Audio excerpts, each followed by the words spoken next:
कारोबारी मुश्किलात, पुलिस की ज्यादतियों और नाम नेहाद गौरक्षकों के जुल्म से तंग आकर कुरैश बरादरी ने रियासत गिर सतह पर हड़ताल शुरू की थी। नांदेड़ में इस हड़ताल को आज एक महीना मुकम्मल हो गया है। गुज़िश्ता माह 19 जुलाई से शुरू होने वाली ये गैर मामूली मुद्दत की हड़ताल अब भी जारी है।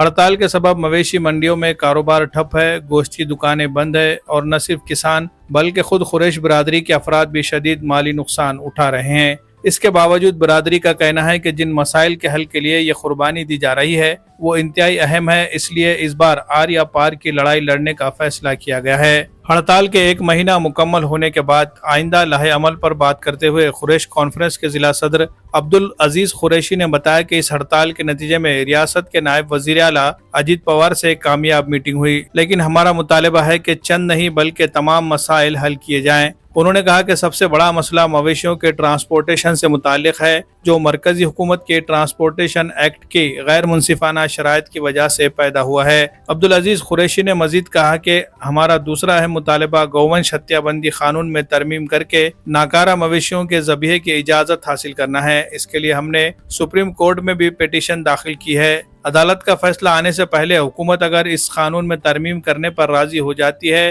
तो हमारे मसाइल हल होंगे।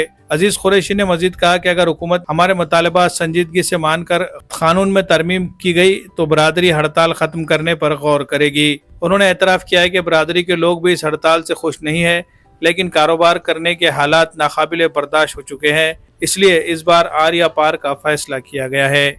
Bureau report, MCN Urdu news.